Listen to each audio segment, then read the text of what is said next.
Hi friends, today we will start new chapter of our 12th syllabus, Mechanical Properties of Fluid.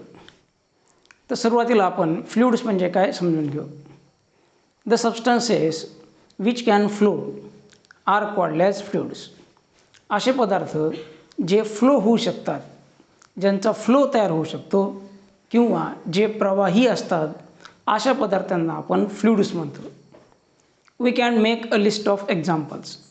So fluids can contain water, or it may have milk, or it may be any cold drink or petrol or any oil or any sanitizer. These are the examples of the liquids or fluids that we use in our day-to-day life. So this list contains many liquids.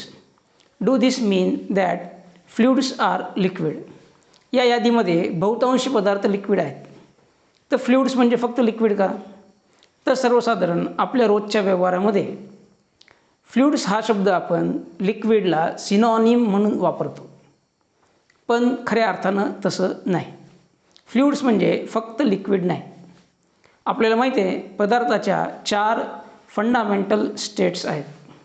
Out of each first state we called solid, second state we called liquid, third is gas and fourth is plasma. Out of these 4, the liquids, gases and plasma, all 3 have ability to flow. That's why these are combinedly called as fluids. या तिघांना मिळून एकत्रितपणे आपण fluids ही संकल्पना वापरतो. भलेही आपल्या day to day लाईफमध्ये फ्लुइड हा शब्द आपण लिक्विडला समानार्थी वापरत असू, पण फ्लुइड या डेफिनेशनमध्ये पदार्थाच्या या तिन्ही अवस्था येतात. So to limit our discussion to the syllabus of 12th, we will exclude the plasma. 12वीच्या सिलेबसपर्यंतच आपल्याला ही चर्चा मर्यादित करायची असल्यामुळे या यादीमधून आपण प्लाझ्मा काढून टाकू. तर आपल्याकरता फ्लुइड्स म्हणजे लिक्विड्स अँड फ्लुइड्स म्हणजे gases. Both these are having ability to flow. Liquids and gases both are fluids. Both have some properties common in between them, and there are some differences between their properties. So we'll try to learn what are the similarities and what are the differences between the properties of liquids and gases. Liquid and gases दोन्हीही fluid असले तरी त्यांच्या प्रॉपर्टीजमध्ये काही similarities आहेत आणि काही differences आहेत. आपण 1 by 1 सिमिलॅरिटीज काय आहेत आणि डिफरन्सेस काय आहेत हे समजून घेण्याचा प्रयत्न करू. दोघांमध्ये असलेली सिमिलर प्रॉपर्टी म्हणजे दोघांचाही फ्लो तयार होतो आणि दोघांनाही स्वतःची ओरिजिनल साईज आणि शेप नसते. So liquid do not have their own shape. Liquids and gases do not have their own shape. Rather they take the shape of the container. The liquid and gases acquire the shape of container in which they are filled. This is the common property between these two, that they do not have their own shape. त्यांना स्वतःचा कोणताही आकार नसतो. ज्याही प्रकारच्या कंटेनरमध्ये आपण त्यांना भरू त्या कंटेनरचा आकार लिक्विड आणि गॅसेस दोन्हीही ॲक्वायर करतात. There are some differences. What are the differences? One basic difference is that liquids form free surface. Liquids form free surface, whereas gases don't. Gases don't. Liquid free surface तयार करतात, पण gases free surface तयार करत नाही. So free surface म्हणजे काय या संदर्भात आपण विस्तृत डिस्कशन या चॅप्टरमध्ये पुढे असलेले एक बीट आहे सरफेस टेन्शन, त्याच्या चर्चेमध्ये शिकूयात. तात्पुरतं आपण लक्षात ठेवू की लिक्विड्स फ्री सरफेस तयार करतात, गॅसेस फ्री सरफेस तयार करत नाहीत. There is one more difference and that difference is that they gases can be easily compressed. Gases can be easily compressed, whereas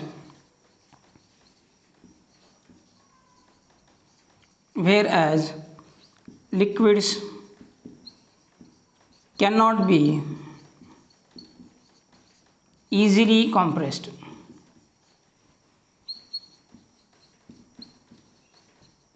Liquids cannot be easily compressed. So gases and liquids both acquire the shape of container, but still there is some difference. Let us consider that here is a container in which we fill certain mass of gas. आपण इथे एक काही विशिष्ट गॅसचं मास घेऊ जे आपण या कंटेनरमध्ये भरू. तर या ठिकाणी the entire volume which is available with this container will be filled by gas. या कंटेनरमध्ये जितकाही व्हॉल्यूम उपलब्ध असेल तो पूर्ण व्हॉल्यूम हा लिक्विड कंटेन करून टाकेल, व्यापक करून टाकेल. पण जर आपण एखाद्या कंटेनरमध्ये लिक्विड फिल केलं, liquid will definitely take shape of the container, but the entire volume which is available into the container may not be filled by liquid, may be or may not be filled by liquid. दिलेल्या कंटेनरमध्ये उपलब्ध असलेला सर्वला सर्व volume gases व्यापून टाकतात. जर हा volume आपण कमी किंवा जास्त केला, समजा या कंटेनरची ही बाउंड्री फ्लेक्झिबल आहे आणि परिणामी मी हे कंटेनरची ही साईड किंवा ही boundary against this gas compress केली. या ठिकाणाहून या पोझिशन P1 वरून याला कॉम्प्रेस करून या पोझिशन P2 वर याला आणलं. What will happen? The volume inside the container will decrease. What will be volume of gas in that case? So the volume of gas will also decrease. Means when gases are compressed, there is change in volume of gases, change in volume of gases. As liquids cannot be easily compressed, their volume is considerably constant. Volume is constant. So there is one fundamental change between gases and liquids, that gases can be easily compressed and liquids cannot be easily compressed. Hence we say gases as compressible fluids. म्हणून आपण गॅसेसना compressible fluids म्हणतो, whereas we call liquids to be incompressible fluids. Incompressible fluids. So fluids can be of two types: compressible fluids and incompressible fluids. Example of compressible fluid is gases and example of incompressible fluids is liquid. Due to the change in volume of the gases, one more property of gas do change, and that property is density. All of you know density is ratio of mass of a substance upon its volume. All of you know density of a substance is ratio of mass of the substance to the volume of the substance. So here in both the cases the mass of the gas was constant. When initially the container was not compressed, the same mass is present when the container is compressed. In both the cases mass is constant but not the volume. As volume is changing, there will be change in density. गॅसेसना आपण compress करू शकत असल्यामुळे the same mass of gas may have different volume. दिलेल्या gas मासला वेगवेगळ्या व्हॉल्यूममध्ये भरता येऊ शकतं. समान mass may have the equal mass may have different volumes. That's why the density of gases or the density of compressible fluids is not constant, whereas the density of incompressible fluids, that is liquids, is constant. So this is the difference between compressible and incompressible fluids. For compressible fluids, density is not constant. So for gases, density is not constant, and for incompressible fluids, that is for liquids, density is constant.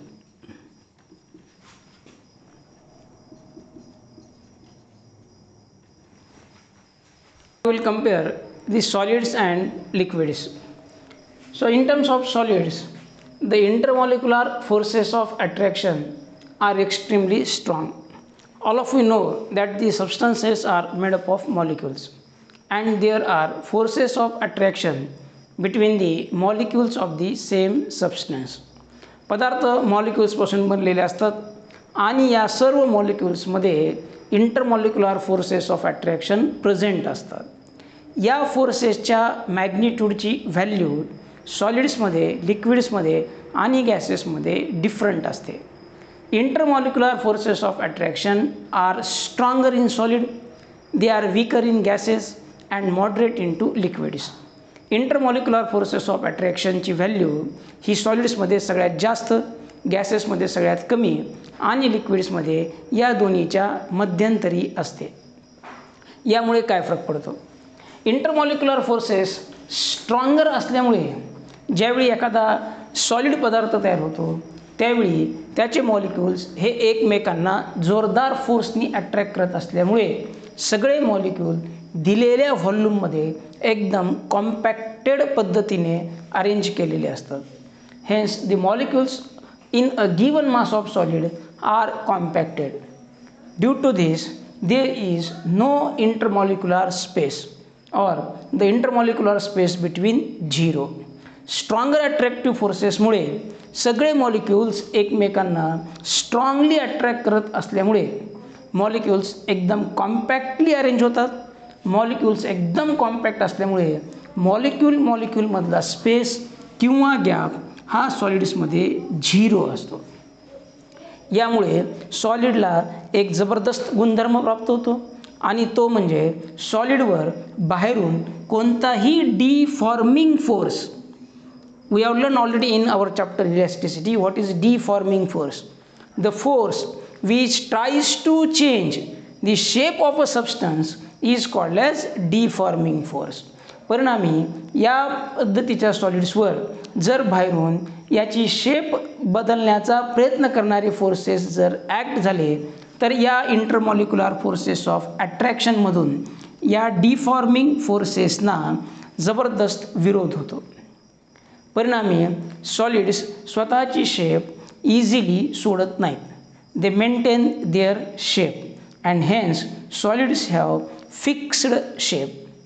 Even if there is change in shape under the action of the deforming forces, this change may occur in to two different type. Either the change may occur elastically or the change may occur plastically. So जेव्हा सॉलिड्सवर बाहेरून deforming force act होतो तेव्हा एकतर त्याची shape change होत नाही किंवा झाली तरी ती इलॅस्टिकली होऊ शकते किंवा प्लास्टिकली होऊ शकते.